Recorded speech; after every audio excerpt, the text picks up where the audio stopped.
नमस्कार, जय हिंद, वंदे मातरम साथियों। एक बार आप सभी का बहुत बहुत स्वागत है हमारे यूट्यूब चैनल के अंदर। छत्तीसगढ़ विधानसभा चुनाव 2023 को लेकर एक बार फिर भी गुल बच चुका है। सियासी पारा अपनी सरगर्मियों पर है। वहीं तो छत्तीसगढ़ की 90 सीटों में से 20 सीटों पर 7 नवंबर को चुनाव समाप्त हो चुके हैं। वहीं दोस्तों दूसरा चरण 17 नवंबर को है। वहीं यहाँ पर 70 सीटों पर किस पार्टी को मिल रहा है बहुमत, किस पार्टी का हो रहा है सुपड़ा साफ, इस वीडियो में देंगे हम आपको पूरी जानकारी, तो वीडियो को एंड तक जरूर देखें। वहीं दोस्तों छत्तीसगढ़ की 70 सीटों पर 1219 उम्मीदवारों का नामांकन भी हो चुका है। वहीं जनता किस पार्टी पर अपना भरोसा जताएगी। वहीं दोस्तों छत्तीसगढ़ विधानसभा चुनाव 2023 के द्वितीय चरण की 70 सीटों पर किस उम्मीदवार की होगी जीत, किस उम्मीदवार की होगी हार, सबसे बड़ा जनता आधारित एग्जिट पोल सामने आ चुका है। वहीं दोस्तों आप हमारे चैनल पर पहली बार विजिट कर रहे हैं तो चैनल को सब्सक्राइब और इस वीडियो को ज्यादा से ज्यादा शेयर जरूर करें। वहीं जो 2018 विधानसभा चुनाव की बात कही जाए तो यहाँ पर कांग्रेस पार्टी को बड़ा ही बहुमत के साथ जीत हासिल हुई थी। जैसे वहां पर मुख्यमंत्री बने भूपेश बघेल। वहीं दोस्तों भूपेश बघेल की बड़ी योजनाओं की सौगात के साथ छत्तीसगढ़ की जनता भी अब की बार फिर लाना चाहती है छत्तीसगढ़ के अंदर कांग्रेस पार्टी की सरकार। वहीं आप कांग्रेस पार्टी के सपोर्ट में है तो आई लव कांग्रेस और बीजेपी पार्टी के सपोर्ट में है तो I love BJP comment box में जरूर लिख।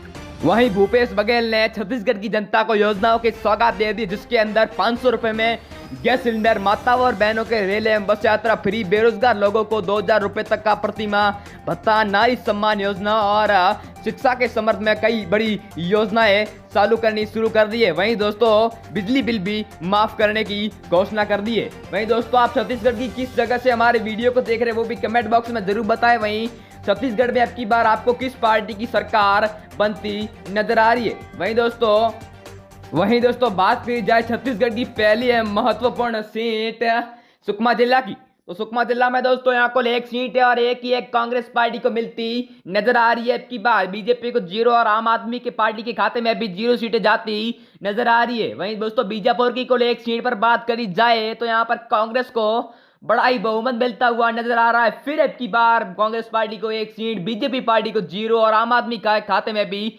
0 सीट गए। दंतेवाड़ा की कुल एक सीट पर बात की जाए तो एक यहाँ पर बीजेपी पार्टी को प्राप्त हुई है। कांग्रेस पार्टी के खाते में 0 और आम आदमी खाते के भी 0 से संतुष्ट होना पड़ेगा अब की बार आम आदमी पार्टी को।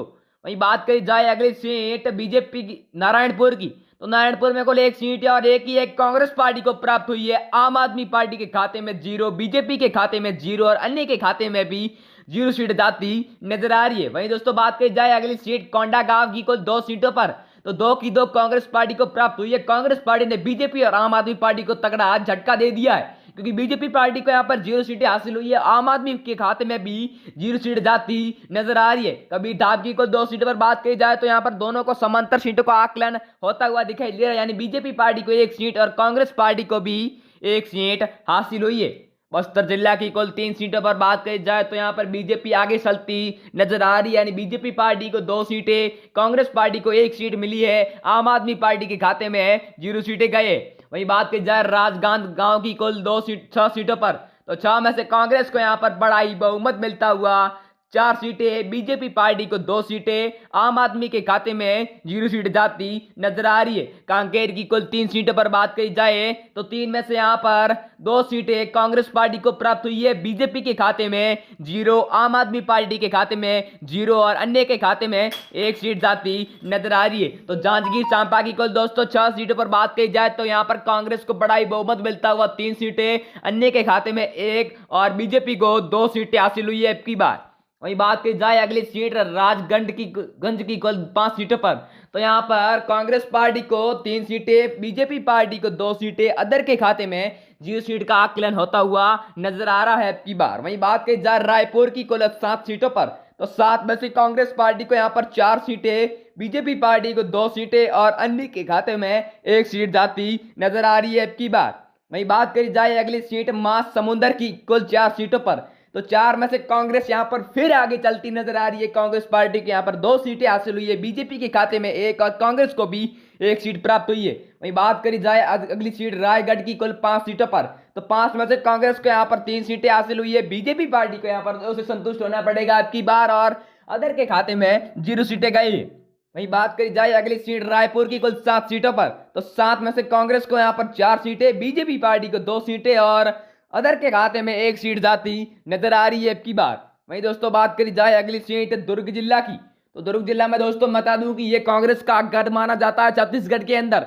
यहाँ पर कुल 4 सीटें, 4 में से कांग्रेस को 4 सीटें, बीजेपी पार्टी को 1 सीट और अदर के खाते में 1 सीट जाती नजर आ रही है अब की बार। बस्तर की कुल 3 सीटों पर बात करी जाए तो 3 में से यहाँ पर कांग्रेस फिर आगे चलती नजर आ रही है। कांग्रेस पार्टी को 2 सीटें, बीजेपी पार्टी को 1 और अदर के खाते में 0 सीट जाती नजर आ रही है अब की बार। वहीं दोस्तों बात करी जाए अगली सीट उत्तर बस्तर की, तो उत्तर बस्तर में दोस्तों यहाँ पर कुल 3 सीटें या 3 में से कांग्रेस पार्टी ने बीजेपी पार्टी को तगड़ा झटका देते हुए 2 सीटें हासिल की है। बीजेपी पार्टी को 0 और अन्य के खाते में 1 सीट गई है। वहीं दोस्तों रायगढ़ जिला की कुल 5 सीटों पर बात की जाए तो 5 में से बीजेपी पार्टी को 0 से 2 सीट मिलने का आकलन, वहीं कांग्रेस पार्टी को 2 से 3 सीटें मिल सकती है अब की बार। वहीं अन्य के खाते में 1 सीट जाती नजर आ रही है। वहीं बात की जाए दुर्ग जिला की कुल 4 सीटों पर 4 में से बीजेपी पार्टी को 1 से 2 सीटें, कांग्रेस पार्टी को 2 से 3 सीटों का आकलन होता हुआ नजर आ रहा है अब की बार, और अन्य के खाते में 0 से 1 सीट नजर आ रही है अब की बार। बात करी जाए जसपुर जिला की कुल 3 सीटों पर, तो 3 में से बीजेपी को यहाँ पर 2 सीटें, कांग्रेस पार्टी को यहाँ पर 1 सीट और अन्य के खाते में 0 सीटें जाती नजर आ रही है अब की बार।